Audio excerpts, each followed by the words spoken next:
Dengan Ibu, kali ini Ibu akan menerangkan mengenai pesan kesalahan tagar 0 ya.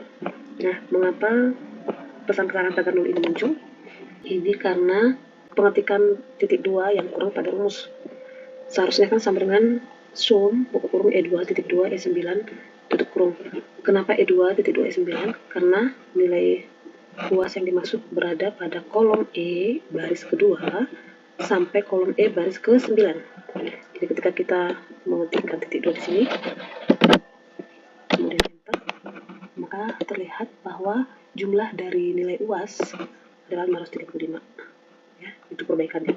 Oke, yang berikutnya, mengapa pada tampilan Microsoft Excel itu terlihat ada tanda pagar ya? Karena tampilannya kurang lebar kita buat ya. Jadi bagaimana kita memperbaikinya, yaitu memperlebar kolom daripada tagar tersebut. Ya, seperti ini. Oke. Ya. Nah, masih banyak pesan kesalahan yang lain, bisa baca di bukunya ya. Oke, yang berikutnya, Ibu ingin perlihatkan bagaimana cara kita untuk membuat penjumlahan di Microsoft Excel. Yang pertama, kalau untuk membuat jumlah, kita tinggal ketik saja, klik dulu kursor di bagian mana yang mau kita jumlahkan ya. Misalkan ya, kita ingin menjumlahkan nilai kehadiran, berarti kita klik di bagian di mana kita ingin menjumlahkan, membuat nilainya, kemudian kita klik tanda sigma atau sum ya, kemudian kita klik enter, maka total nilai dari keseluruhannya 635. Kalau ingin membuat ke nilai tugas, nilai UTS dan nilai UAS, kita tinggal tarik saja kemari. Oke ya. Nah, berikutnya kalau kita ingin membuat rata-rata nilai ya, misalkan ini dari total nilai. Jadi caranya tinggal kita klik tanda panah sini, dari bagian ini ya, rumus, kita klik yang average, kemudian kita klik enter. Berarti nilai rata-rata dari total nilai ke-8 siswa ini sebesar 75, sekian ya.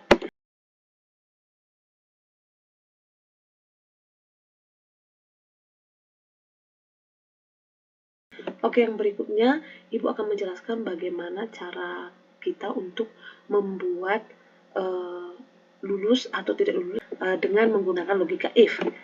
Mungkin kalau hanya untuk 8 peserta didik, kita gampang saja mengetikkan langsung aja dari keyboard lulus, seperti itu. Tapi bagaimana kalau misalkan peserta didiknya ratusan bahkan ribuan, kan tidak mungkin kita ketik satu persatu. Itu akan memakan waktu ya. Jadi kita cukup menggunakan logika if. Nah, ini kita ketikkan dulu sama dengan, kemudian if, huruf besar semua ya, kemudian buka kurung, F2. Mengapa F2? Nah, ini kan dia berada di kolom F, baris kedua ini si Marcel, peserta didik yang pertama ya. Jadi, kita klik F2. Ya, kita ketik F2, kemudian lebih besar. Jika F2 ini, total nilai di F2 ini lebih besar dari 60, maka gitu. Di titik 2 yang kita tuliskan ya, maka dia lulus. Titik 2 tanda petik lulus. Nah, kemudian tanda petik 2 lagi, kemudian titik 2 lagi, kemudian if. Nah, kenapa kita ketik if lagi? Agar kita tahu siapa yang lulus, siapa yang tidak lulus kan itu. Jika if buka kurung F2 lebih kecil atau sama dengan 60.2, nah ini tanda petik 2 tidak lulus.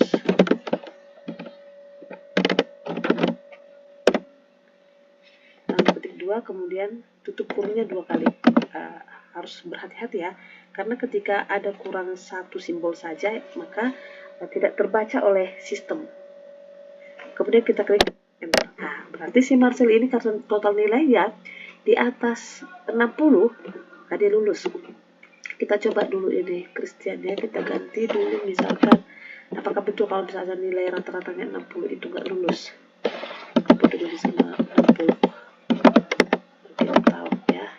Oke, ini lulus. Kita nggak usah masukkan satu persatu ya, tinggal kita tarik. Nah, ini dia. Kenapa si Christian ini tidak lulus padahal nilainya 60? Karena tadi yang kita masukkan rumus kan lebih kecil atau sama dengan. Nah, berarti nilai 60 itu termasuk tidak lulus dia. Gitu ya. Itu untuk logika. Ya, nah nih, karena kita kan tidak ketik satu persatu, tapi ketika kita tarik garisnya seperti ini, nah, dia langsung ikut. Ini tadi berada di F2, ini ada di F8, F9 ya. F9 langsung ini rumusnya. Oke.